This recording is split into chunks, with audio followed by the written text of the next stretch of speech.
Okay, today is just a review of factoring, and to be honest, I forgot to record the first few problems we did, but we're just getting into the meat of the heavy-duty factoring here.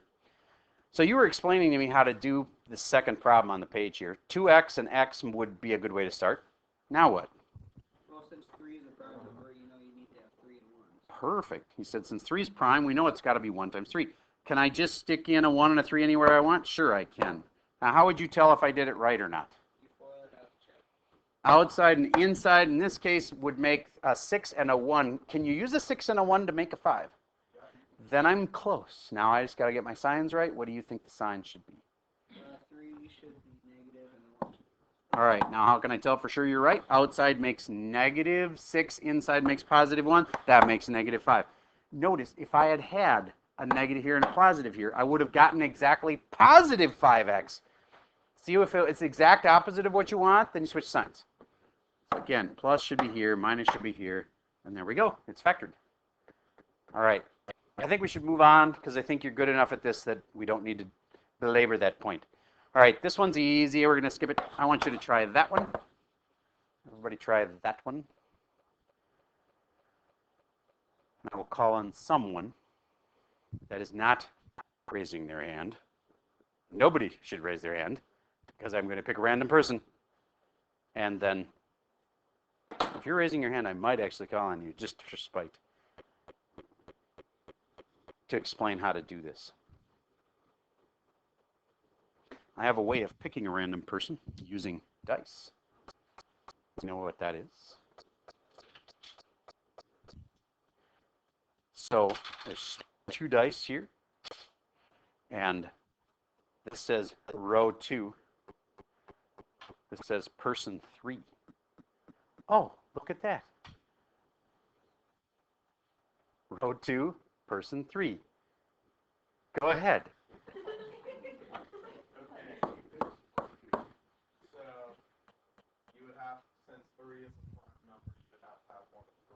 It has to be a 1 and a 3. I'm buying that. Okay. So then I'm using a 1 and a 3. Oh, okay. 1 and a 3. But most kids in here probably started with the 3 at the beginning, so I'm going to be nice to them and go 3x and 1x. Okay, keep going.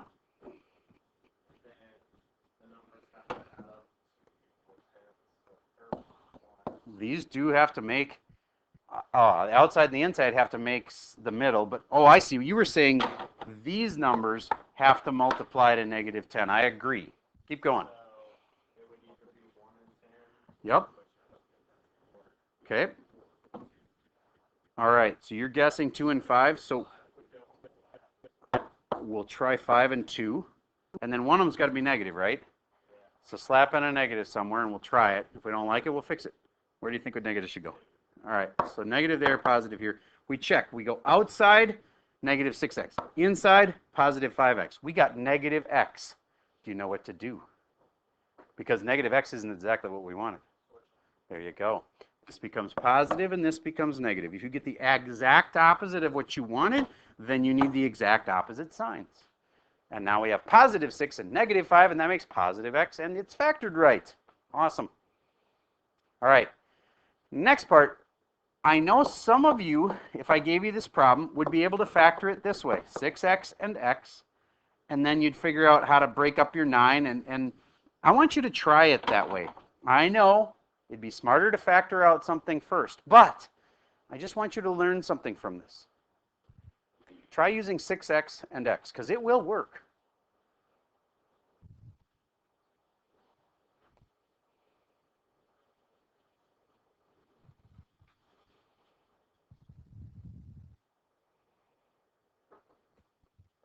I'll give you a hint. Don't use 9 and 1. A big hint, isn't it? Because therefore you must use 3 and 3. So then you pretty much know what it is, right? So how do I know that for sure works? Because first makes 6x squared. Outside makes 6 times 3 is 18x plus the inside is 3x. And that makes 21x. And yay, it worked, except you'll be wrong. This is why it's smarter to factor that thing out at the beginning, because right now this is factored, but it's not factored all the way. Sort of like taking 50 out of 100 and being proud of yourself that you reduced it to 5/10. That's nice, but you didn't reduce it all the way to what? 1/2. My point is, this is factored, but it's not factored all the way. So, how do I factor it the rest of the way? Who sees it? 4 people see it. Come on, look closer. There's a way you can get this thing further. What do you think, Shay?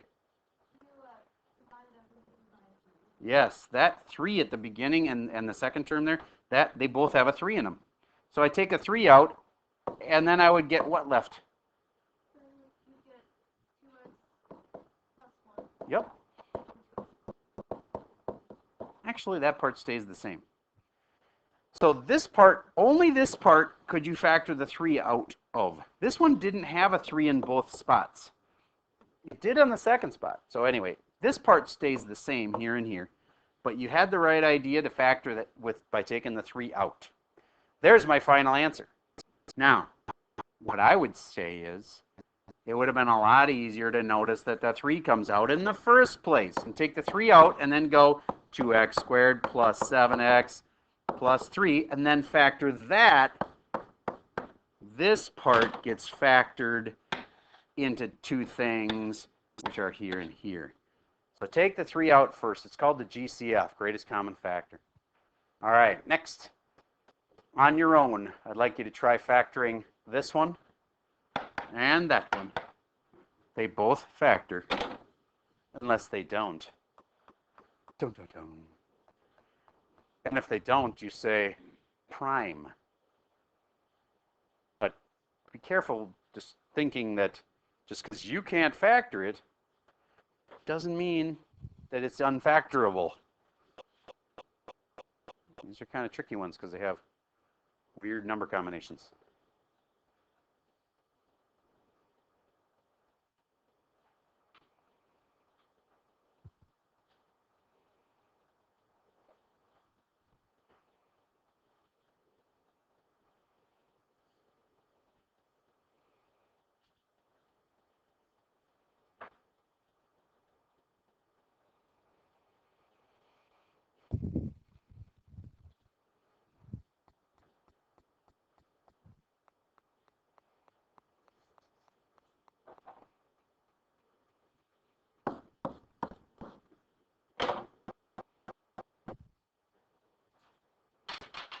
The dice of destiny have told me to pick the 4th row and the last person.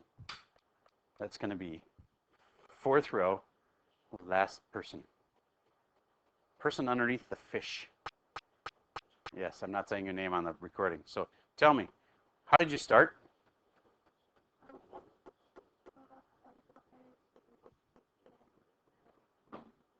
Did something come out of all 3?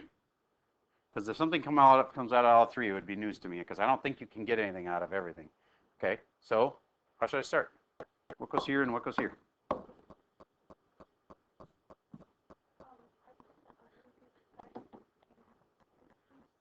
All right. If you pull a 3 to the outside first, I don't think you're going to be able to make it work, because you have to be able to pull a 3 out of this and this and this to be able to do that. So I think you done messed up. But thank you for trying. All right, we're going to try somebody else. This one says row 6, person 5, boom. That's you in the back row. Hit me. How do you start? You do, for which one, left or right? This one, please. You start off with 3x and x. Perfect. Keep going. And then I noticed that if -1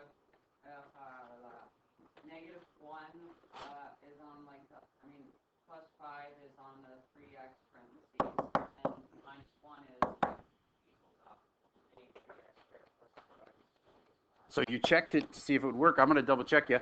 That says -3x to me. That says positive 5x, netting a net of 2x. You're right. That's it. Raise your hand if you had the same thing. Okay, good. Now, die of destiny. Who should I talk to next? It says row 2. This has to be rerolled because I don't have one. Person 1. Ready. 5x and x And then with the 5x plus 3 and plus 2. Now, did you just totally, I mean, I know we can check this by doing first outside, inside, last, but did you have a way that you thought, like, I know it's got to be the 3 is here and the 2 is there, or are you just guessing and checking, or, oh, you're saying wait. Okay.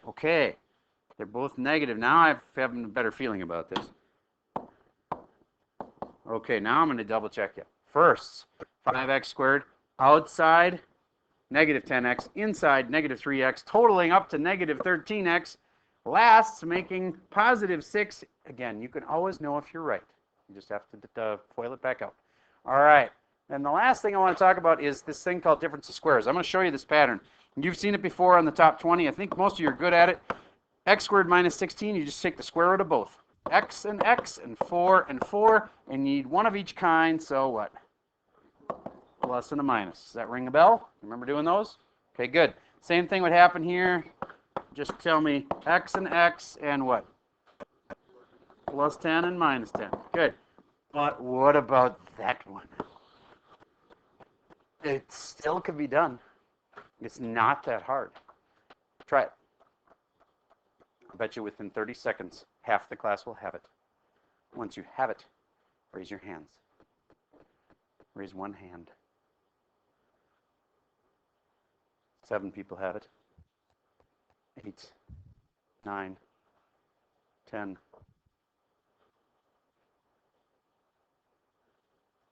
Raising 2 hands doesn't help. 11 people have it. 12 people have it. 13. 14. Some of you are feeling this unbelievable pressure now because you're not in the group yet. 15.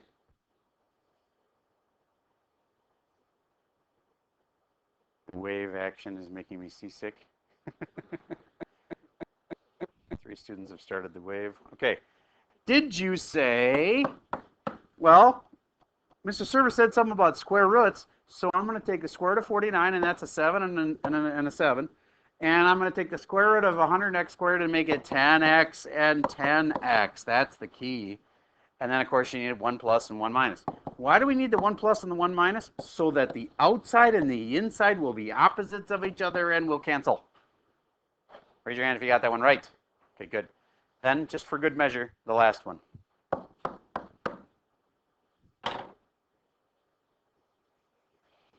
Got it already? You just got to know what the square root of 1 is. It's not that bad. Mr. FD. It is 5x for each side. Agreed. And minus 1 and plus 1. Minus 1 and plus 1. Very good. Okay. Now, this one is only for my top students. Okay? But I think some of you can handle it. You know the answer? Okay. Tell me why you think this doesn't work. It doesn't have minus 100 because that's you have to repeat it. What do you think people think the answer is? 10, 10. Well, x. It is 10 and 10, but okay. And x plus 10. And then they're like, well, shouldn't that work? And then why? Well, it does make 100. It makes x squared and it makes 100. Yes? There should also be 20x. Yeah, it would also make 10x and 10x, which is 20x. There's no 20x, so that can't be the right answer. So then other kids say, okay, fine, then it must be negative and negative. But then you'd have a negative 20x in the middle, and that doesn't fix it either. And then some people say, well, then what if it's a plus 10 and a minus 10? That fixes it, right? No, because then this times this doesn't make negative 100. It makes negative 100, and it's supposed to make positive 100. So it's close to this, though. Really close to this answer. Let me show you why. This is a good tip for the ACT. Did you know that I is the square root of negative 1? Have you heard of that before? Okay. Did you know that I squared means square root of negative 1 times the square root of negative 1? Okay, but just makes sense, right? It's squaring, it just times itself, right? So then, did you know that when you times two things that are identical like that, that are square roots, then you get the answer is what's underneath them. Like if I had the square root of 7 times the square root of 7, it's square root of 49, which is 7. It's the thing underneath them. So therefore, I squared, come on, you can do it, is what? Negative 1. If I squared is negative 1, try to understand why the answer is x plus 10i and x minus 10i. I want you to just FOIL this out. This is one of those skills from the ACT. The ACT says they can test you on this exact thing. Multiplying binomials that are complex numbers. And all you really do is FOIL like normal. But something weird happens at the very end. The first makes x squared, just like you'd think. The outside and the inside cancel, just like you'd think. But at the end, you would think you'd get negative 100, but you don't. Firsts are x squared. Outside and the inside do cancel. They're gone. And the last is positive 10i times negative 10i makes negative 100 I what? Squared. And what's I squared? Negative 1. And so then really it's going to have x squared minus 100 times negative 1, which makes it x squared plus 100, which is what we wanted. So moral of the story, you do this just like the other kind, except you throw in an I at the end. So let me see if you really caught that. S squared minus 25 is simple. It's x plus 5 and x minus 5, right? What's the answer to that one? Last year, I didn't try to teach this because they were having a hard enough time factoring. This year, you guys are better at factoring. We got on that top 20 earlier and did it more often, and I think you guys are pretty good at factoring, so I can go a little deeper now. What do you think the answer is? X plus 5i, x minus 5. You are so right. Raise your hand if you had that one right. See, a lot of people already got it. Awesome. Why does that actually work? Because you get x squared and the outside and inside cancel, and you get negative 25i squared. And since you know that I squared is actually equal to what? Negative 1. Then negative 25 times the negative 1 makes positive 25. And so when you FOIL it out, you actually get that. So it actually works. And you have to use i's, which stand for imaginary numbers. So you guys are getting good enough at math that you can now take math problems and solve them using imaginary numbers. Okay, cool. So your homework is this, and your assignment is evens and even letters. So let me make sure you understand that. If I had just assigned the evens, that would have been simpler. Okay, so you do all the even problems, period. All the parts of all the even problems.